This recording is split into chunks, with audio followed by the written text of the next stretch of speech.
Hello दोस्तों, स्वागत है आपका मेरे YouTube channel study with Monu Rakesh पर।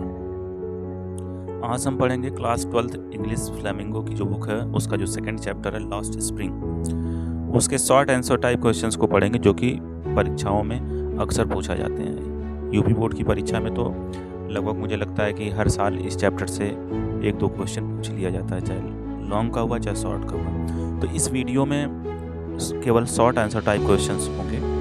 तो आज ये पहले क्वेश्चन पर चलते हैं। पहला क्वेश्चन क्या है? इसमें दो बच्चों की कहानी है, एक मुकेश है और एक साहेब है। तो उनसे रिलेटेड जितने भी क्वेश्चन है मैंने यहाँ पे तैयार किए हैं, उसे अच्छे से देखेंगे और 2-4 बार पढ़ लेंगे। उतने से क्या होगा, ये क्वेश्चन अपने आप हमारे तैयार हो जाएंगे और परीक्षा में अक्सर पूछे जाते हैं और इसे आप लोग अच्छे से पढ़ के जाइएगा। 2-3 बार आप लोग पढ़ लेंगे, ये याद हो जाएगा। चलिए आज ये फर्स्ट क्वेश्चन पर चलते हैं।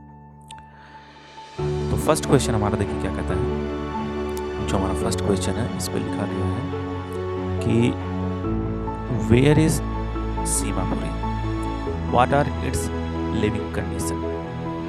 करेक्ट, सीमापुरी क्या है और इसकी लिविंग कंडीशंस क्या है, आइए देखते हैं। Seemapuri is slum area on the outskirts of Delhi. Correct कि जो सीमापुरी है वो दिल्ली की जो बाहरी दिल्ली के सीमा क्षेत्र है, वहाँ पर एक स्लम एरिया है। स्लम एरिया मतलब होता है गंदी बस्ती, ठीक है, जहाँ पे लोगों का पक्का घर नहीं होता है और वे झुग्गी झोपड़ियों में रहते हैं, उसी स्लम एरिया कहते हैं। अब यहाँ पे अबाउट 10,000 रेगनिकर्स लिव देयर। वहाँ पे लगभग कितने 10,000 कूड़ा चुगने वाले हैं, कूड़ा बीनने वाले हैं। Most of them migrated from Bangladesh. बहुत से लोग बांग्लादेश से आए हैं।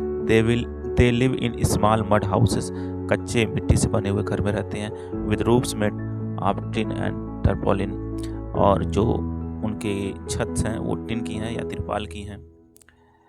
The area has no proper sewage system, drainage और रनिंग वाटर। बहता हुआ पानी हुआ चाहे गंदा पानी हुआ, उनकी निकासी का कोई अच्छा प्रबंध नहीं है। Rag picking is their main source of livelihood and they live in extreme poverty. बहुत गरीबी में वो बच्चे और वहाँ के लोग रह रहे हैं, ठीक है। तो इसको आप लोग तैयार कर लेंगे क्योंकि ये जो वेयर इज सीमापुरी ये क्वेश्चन आता है, कई बार एग्जाम में पूछा गया है और इनकी कंडीशन के बारे में भी यहाँ पे लिखा दिया, मैंने यहाँ पे लिख दिया है। आप लोग इसे तैयार कर लेंगे और बिल्कुल अच्छे से तैयार करेंगे क्योंकि बहुत ज़रूरी है ये। चलिए नेक्स्ट स्लाइड पर आते हैं और अगले क्वेश्चन की तरफ हम बढ़ जाते हैं।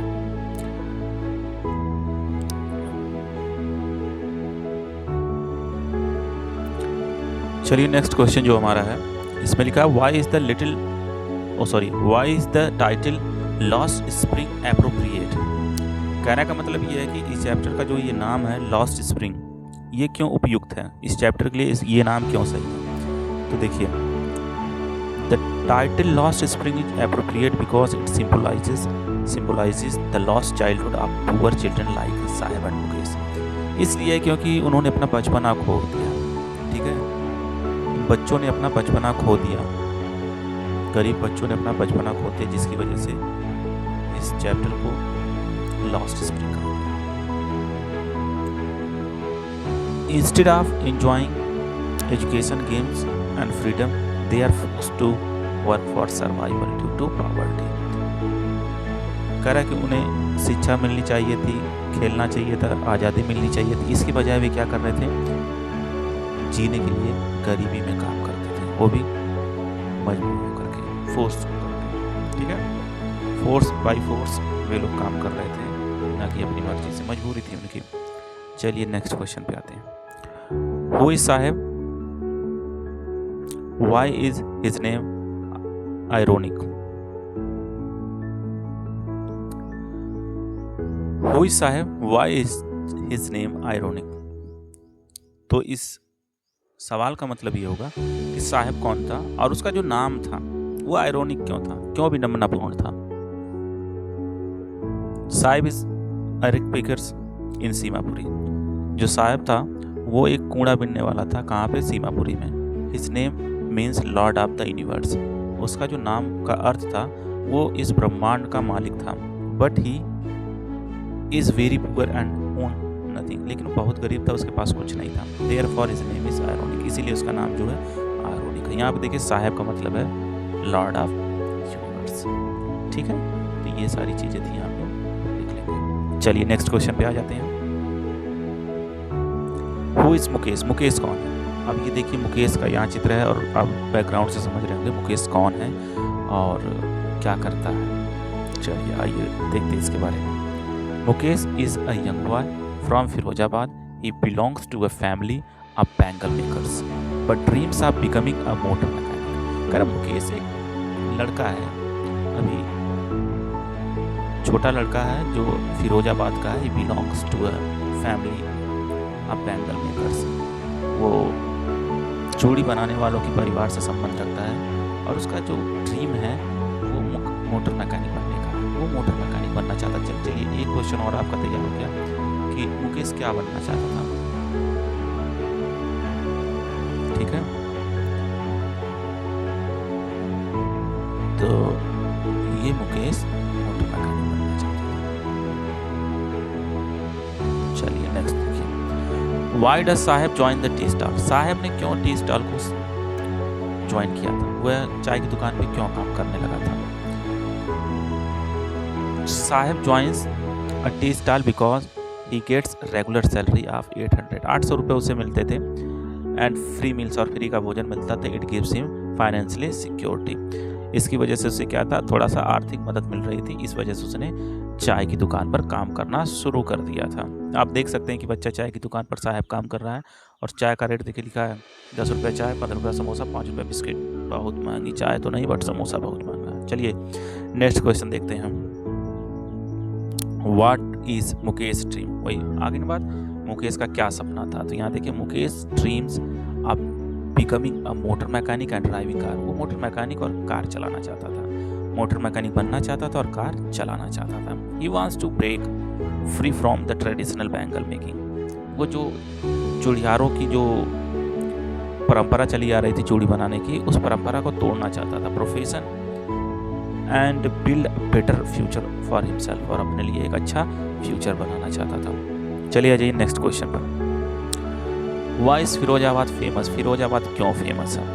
अब यहाँ देख सकते हैं फिरोजाबाद तो सभी लोग जानते हैं कि कांच के लिए फेमस है और यहाँ पे चूड़ियाँ बनाई जाती हैं। Firozabad is famous for its glass bangles. कांच की चूड़ियों के लिए फेमस है कौन? Firozabad. Thousands of families have been making bangles. हजारों की संख्या में लोगों ने चूड़ियाँ बनाई हैं। देयर फॉर जनरेशन, कई पीढ़ियों से जो वहाँ के हजारों परिवार में क्या कर रहे हैं, चूड़ियाँ बनाते चले आ रहे हैं। चलिए नेक्स्ट क्वेश्चन पे आ जाते हैं। What keeps the bangle makers trapped in poverty? कौन सी ऐसी चीज़ें हैं जिन्होंने चूड़ियारों को, जो चूड़ी बनाने वाले लोग थे, उन्हें पॉवर्टी में फंसा कर रखा था? पॉवर्टी, गरीबी, इलिटरेसी। इलिटरेसी मतलब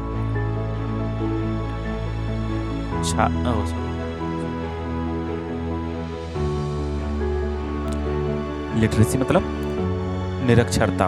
ठीक है, मतलब कि लिटरेट मतलब होता है पढ़े लिखे, इलिटरेट मतलब पढ़े लिखे ना हो, मतलब निरक्षरता। तो पॉवर्टी, इलिटरेसी, एक्सप्लॉयटेशन मतलब उनका शोषण जो होता था, डेब्ट मतलब जो कर्ज में डूबे हुए थे, एंड फैमिली ट्रेडिशन, और जो उनकी पारिवारिक जो परंपरा चली आ रही थी, कीप देम ट्रैप्ड, उन्हें फंसा कर रखती थी। बैंगल मेकिंग इंडस्ट्री, चूड़ी बनाने वाले उद्योग से उन्हें फंसा कर रखती थी। ये सारी चीज़ें, पॉवर्टी, इलिटरेसी, एक्सप्लॉयटेशन, डेब्ट, ये सारी चीज़ें उन्हें अभी अपने काम से जोड़ कर रखती थी।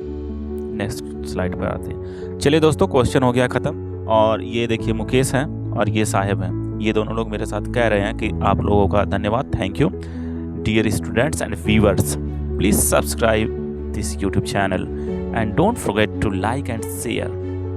Thank you for your love and support. So, my dear students and my dear friends, don't forget to subscribe my YouTube channel. Please subscribe this YouTube channel. तो साहब और मुकेश यही कह रहे हैं, और मेरी बात नहीं तो कम से कम इन बच्चों की बात मान करके आप लोग इसे सब्सक्राइब कर दीजिएगा, ठीक है। और लाइक शेयर तो आप लोगों के ऊपर है, अगर पसंद आए तो कीजिएगा, नहीं पसंद आए तो मत कीजिएगा। ठीक दोस्तों, धन्यवाद। आप लोग अच्छे से पढ़िएगा और मुझे उम्मीद है कि ये आप लोगों के लिए हेल्पफुल होगा। ये वीडियो बहुत ज़्यादा हेल्पफुल होने वाली है आप लोगों के लिए। और मैं बता दूं, आप लोगों को बहुत ज़्यादा कुछ नहीं करना है, इस वीडियो को 2 से 3 बार देख लीजिएगा, सब याद हो जाएगा। याद करने की, रटने की कोई ज़रूरत नहीं है। ये जो मैंने वीडियो ये बनाई है ये केवल 10 से 12 मिनट की होने वाली है, ठीक है, और 10 से 11 या 12 मिनट की हो गई। तो इतना मुझे लगता है कि आप कभी भी खाना खाते समय वैसे फ़ोन नहीं चलाना चाहिए और आप लोग चलाइए नहीं। लेकिन अगर जब भी समय मिले, खाली समय मिले, तो आप लोग इसे एक बार देख लीजिएगा। शॉर्ट वीडियो देखने से अच्छा है कि मेरी ये वीडियो देख करके अपने एग्ज़ाम के लिए कुछ प्रिपेयर कर लीजिएगा। और मैं बता रहा हूँ 10 मिनट की वीडियो अगर आप लोग केवल 3 से 4 बार देखेंगे ये क्वेश्चन अपने आप याद हो जाएगा। आपको अलग से याद करने की ज़रूरत नहीं है, दिमाग में अलग से बनाने की ज़रूरत नहीं है, उसे बदलना नहीं है, केवल आप इसे 2 से 3 बार देखेंगे बस, ठीक है। और एग्ज़ाम में आने ही आने हैं। इसके मैं लॉन्ग आंसर टाइप क्वेश्चन भी लेकर के आऊँगा। इस वीडियो को अपलोड करने के बाद मैं एक आध दिन में उसे भी अपलोड कर दूँगा, ठीक है। तो मैं यही चाहूँगा कि आप लोग इसे अच्छे से देखें और पढ़ें और अपने एग्ज़ाम में अच्छे मार्क लाएँ। और राइटिंग पे थोड़ा-सा ध्यान दीजिएगा, राइटिंग अच्छे से सुधार करके लिखिएगा। उसका भी बहुत बड़ा रोल होता है एग्ज़ाम में, क्योंकि अगर राइटिंग अच्छी है तो नंबर अच्छे मिलते हैं। और इंग्लिश में अगर मेहनत से पढ़ लिया जाए तो मुझे लगता है कि 99 तक नंबर आ जाते हैं बच्चों के, ठीक है। धन्यवाद दोस्तों।